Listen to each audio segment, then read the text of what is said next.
ඔබේ කාන්තා කයට ඔබ වග කියන්න ඕනේ නැහැ.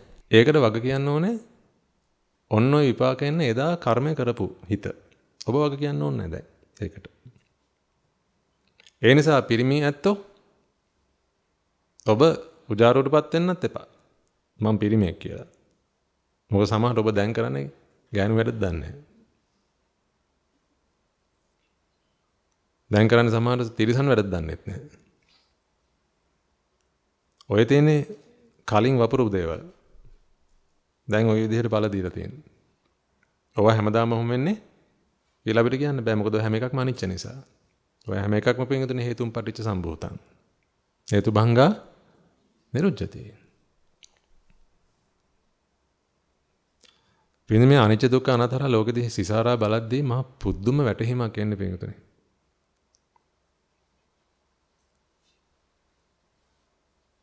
අපිට මෙහෙම තේරෙන්න භාග්‍යතුන් හතර කොහොම තේරෙනවද නැද්ද කියලා පින්නවනේ හිතා ගන්නවත් බෑ. අපේ ගුරුවරුන්ට කොහොම තේරෙනවද නැද්ද කියලා. මට මතකයි ඉස්සරම ගුරුහාඳුරුවන්ගේ එදා දේශකතුමා කාලේ බණක උන්වහන්සේ කියනවා පටිච්චසමුප්පාදය හරහා මුළු ලෝකෙම දකින්න පුළුවන් කියලා. මට ඒක හරියට තේරුන්නේ නැහැ මොකක්ද ඒ කියන්නේ කියලා. කොහොමද පටිච්චසමුප්පාදේ තේරුම් ගත්තට පස්සේ බල්ලගේ නකුට ඔක්කලා තියෙන්නේ කොහොමද කියලා කොහොමද තේරුම් ගන්න කියලා. ඊට පස්සේ ඒකේ තියෙන කෙස් ගහයි ගහයි තුනට පැල්ලලා තියෙන්නේ ඇයි? ඒකෙන් එකක් අලු වෙලා තියෙන අනික එක කළු වෙලා තියෙන අනික එක දුඹුරු වෙලා තියෙන්නේ ඇයි? ඔය හැම එකකටම හේතු පටිච්චසමුප්පාදයෙන් කියන්න පුළුවන් කියලා කිව්වම මම එහෙම කොහොමද වෙන්නේ කියලා. මොකක්ද ඒ කියලා. ඒ තමයි ඉතින් එදා තේරිච්ච තරම. දැන් තේරෙනවා පින්වතුනි හරියට හරි කියලා කියපු කතාව. පටිච්ච සමුප්පාදය කියලා කියන්නේ පින්වතුනි හේතුන් පටිච්ච සම්භූතං කියන කතාවම තමයි. හේතුන් පටිච්ච සම්භූතං කියන කතාවම තමයි පින්වතුනි පටිච්ච සමුප්පාදය කියලා කියන්නේ. මේ ලෝකෙට යම් දුක්ඛයක් පහළ වුණා නම් පින්වතුනි ඒකාන්තයෙන්ම ඌනතාවයකට විස්තරයක් තමයි ඔය ආවේ. ඒකයි ඒවට දුක්ඛ කියලා කියන්නේ. ඔය කය පින්වතුනි ඔය විදිහට එකතු වෙලා තියෙන්නේ. කය කියලා කියන්නේම එකතුවකටනේ. ඔය විදිහට එකතු වෙලා තියෙන්නේ පින්වතුනි ඌනතාවයක් කලින් ආපු නිසායි. එහෙනම් ඌනතාවයේ ස්වභාවය යම්සේද කයේ ආකාරය එසේයි. ඒකයි පින්වතුනි ඌනතාවයක් නැති දවසක මේ ලෝකේ. එදාට මේ ලෝකය කියලා එකක් නැති වෙනවා. එන ඔබ හිතන්න පින්වතුනි ඔබ ඇතුලෙන් පිරුණොත්. හරි? ඔබ ඇතුලෙන් පින්වතුනි 100%ක් පිරුණොත් දැන් ඌනතාවයක් තියනවද? දැන් ඌනතාවයක් නැහැ.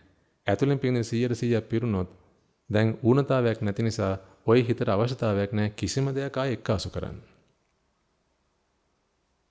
එක්කාසු කිරීමේ වමනාවක් නැති නිසා පින්වතුනි දැන් ප්‍රතිසන්දියක් එන්න හේතුවක් නැහැ. යමක් සම්භූත වෙන්න හේතුවක් නැහැ. ඔන්න මං කියලායි පටන් ගත්තේ අද ගැඹුරුයි කියලා.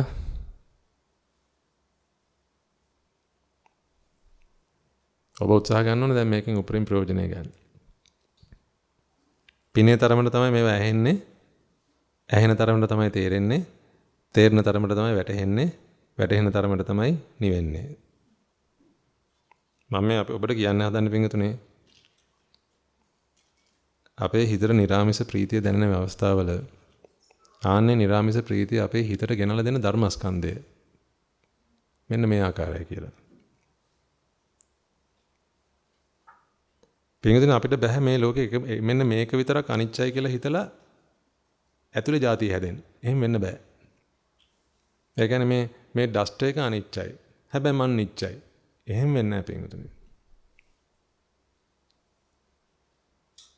දැන් බහයයි මම ඒ කාරණාව කිව්වේ කියලා. එන්න මම කියන්න. අපි මේකේ අනිත්‍යතාවය හොඳට කතා කරද්දී අවබෝධයෙන් පින්වතුනි හිතේ දැන් දුවන්නේ අනිත්‍යතාවය. මේකේ අනිත්‍යතාවය ගැන තමයි අපි කියන්නේ. නමුත් හිතේ දුවන්නේ අනිච්ච කියන ධර්මතාවය. අනිච්ච ධර්මතාවයේ හිතේ දුවනවා නම් පින්වතුනි හිතේ જાතිය හැදෙන වැඩ පිළිවෙලත් ඒ මොහොතකට ඒ අය අනිච්චතාවයේ මානසිකාරයෙන් වෙන වෙලාවේ හිතේ જાතිය හැදෙන එකත් ඒ වෙලාවේ යටපත් වෙලා තියෙනවා. මොකද අපිට බෑ එළියට විතරක් අනිච්ච දාන්න ඇතුලේ නිච්ච තියාගන්න. මේකම හිතන්නේ මේ හිතන්නේ. කොහොමත් වෙන්නේ පින්වතුනි රූපයක් එනවා නිච්චයි කියලා හිතෙනවා.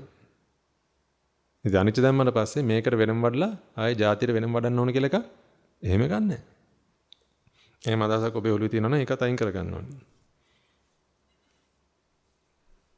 එහෙනම් ඇතුළට අනිච්ච දාන්න, එළිය අනිච්ච හරි දැන් ඇතුළට අනිච්ච දාන්න ඕනේ. එහෙම එකක් නැහැ වෙනතුනේ. එළිය අනිච්ච ඇතුළේ අනිච්චයි නෙමෙයි අනිච්චයි නම් අනිච්චයි. අනිච්ච කියලා කියන්නේ ධර්මතාවයක්. ඔන්න ඔය ධර්මතාවය මානසිකාරය කරන වෙලාවට වෙනතුනේ මුළු මහත් ලෝකෙම අනිච්චයි. ඔබ අනිච්චතාවයේ මානසිකාරය වෙන්නේ නැති වෙලාවට සමස්ත ලෝක ධාතුවම නිච්චයි. ඒ කියන්නේ එකේව තියෙන ලෝකෙ හැමතැනම. මේකත් එකක්, අරකට එකක්, අරයත් එකක්, මෙයත් එකයි. 31 ලෝක ධාතුවම 31ක් තියෙනවා. ඊට පස්සේ ඒ 31 ලෝක ධාතුවමත් එකයි. ඔන්නම තමයි ඒ වෙලාවට හිතෙන්නේ. නැත් අනිච්චයි නම් අනිච්චයි. හරි. එතකොට අපි කතා කරේ මොකද්ද? පටිච්චසමුපාදය කියලා කියන්නේ හේතුන් පටිච්ච සම්භූතය කියන කාරණාවම තමයි. පටිච්චසමුපාදයෙන් පැහැදිලි කරලා දෙන්නේ පින්වතුනි මේ දුක්ඛයන් ගොඩ නැගෙන හැටි. ඔය සමුප්පාද කියලා කියන්නේ මේකට තමයි.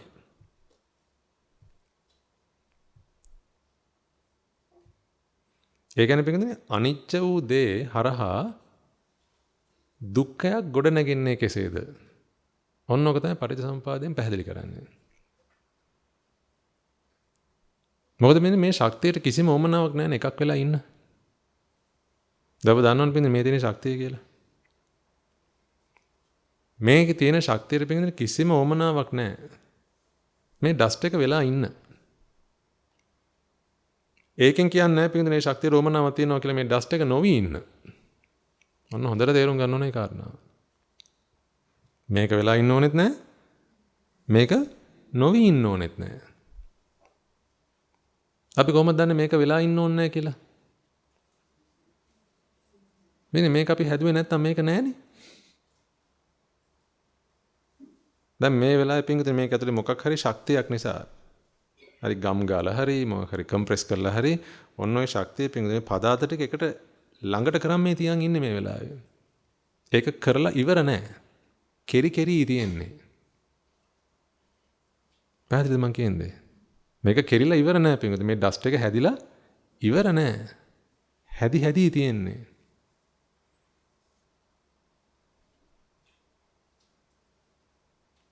එහෙනම් පිටින් එක මොහොතක හරි ඔක හැදෙන එක නැවතුනොත් එහෙම. මොකද වෙන්නේ? ශක්තිය එහෙම කියන්නත් බෑ. ඔබට කියන්න බෑ ශක්තිය විසිරෙනවා කියලා. මම එක්ස්ප්ලেইন කරලා දෙන්න ඇයි මම එහෙම කියන්නේ කියලා. පිටින් ශක්තිය කොහෙවත් යන්නේ නැහැ. තව තැනක උණතාවයක් නැත්තම්.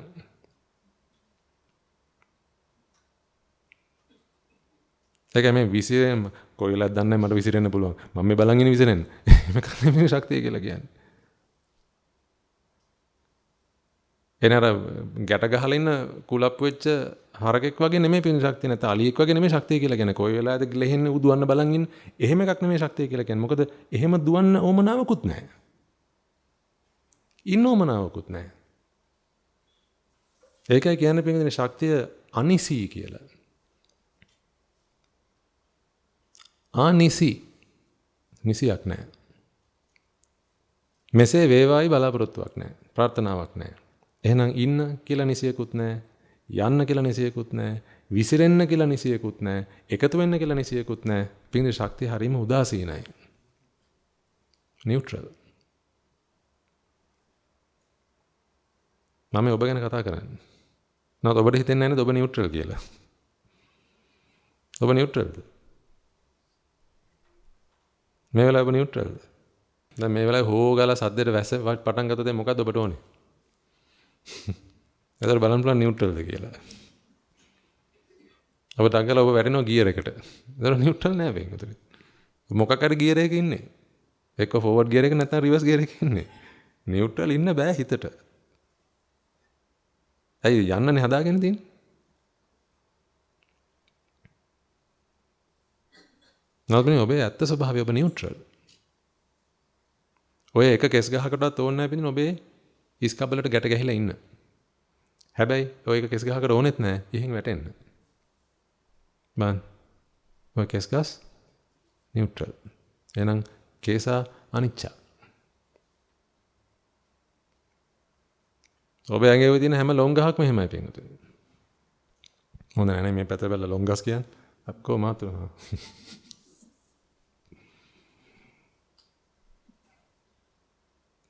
හැම ලොංගහක්ම එහෙමයි පින්වතුනි. ඔය එක ලොංගහකටවත් ඕනේ ඔබේ ඇඟට ඇල්ල ඉන්න. ඒකකටවත් ඕනේ හැලෙන්න. ඉන්න ඕනෙත් නැහැ යන්න ඕනෙත් නැහැ. ඒ කියන්නේ උදාසීනයි. ඔබේ ඇඟේ එක සෛලයක්වත් නැහැ පින්වතුනි. ඔබේ ඇඟේ වෙලා ඉන්න බලාපොරොත්තු වෙන්නේ. හෝ ඔබෙන් ගැලවිලා යන්න බලාපොරොත්තු වෙන්නේ. එහෙම කිසිම බලාපොරොත්තුවක් නැහැ. නමුත් ඔබ කැමති නැහැ නේද පින්වතුනි ඔබේ ඇඟේ කැල්ල ගැලවිලා වැටුනොත් එහෙම. ඔය ඔබ කැමති නැහැ කියලා මම අදහස් කරේ කවුද? කවුද ඔය කැමති නැත්තේ? يعني කැමැත්තක් හදාගන්න පුළුවන් කෙනෙක් ඉන්නව නේද ඔබ ඇතුලේ? මොකක් හරි බලයක් තියෙනව නේද පින්න ඔබ ඇතුලේ කැමැත්තක් හදාගන්න හැකියාව තියෙන. ඔන්න ඔය තමයි හිත. ඔබේ ඇඟේ එක සෛලයකටවත් නැහැ පින්වතුනි අන්න එහෙම කැමැත්තක්. ඒ නිසා නේද අපිට පුළුවන් ඇස් දන් දෙන්න. බෑ දනක මේ ඇහැ ගලවලා දෙනව නෙමෙයිනේ පින්වතුනි. අර ඇහි ඉස්සරහා තියෙන පටලේ ඔන්න ඔය කාචේ අපි තව කෙනෙකුට දුන්නාම ඒ කාචේ දැන් තව මනුස්සයෙක් දුන්නාට පස්සේ ඒ කාචේ බලන් ඉන්නද කොයි වෙලාවත් මම මුගෙන් ගැලවිලා ආපහු දුන්නේ මනුස්සයා ගාවට යන්න කියලා. එහෙම කරනවා. වග්ගඩුවක් දන් දුන්නොත් එහෙම. ඒ වග්ගඩුව බලන් දින්නේ මං කොයි වෙලාවද ආපහු දුන්න කෙනා ගාවට යන්න කියලා. හොඳට තේරුම් ගන්න පින්නේ. ඔය මේ විශ්වයේ කිසිම දෙයකට නැහැ නිසියක්. මේක අනිච්ච වූ විශ්වයක්.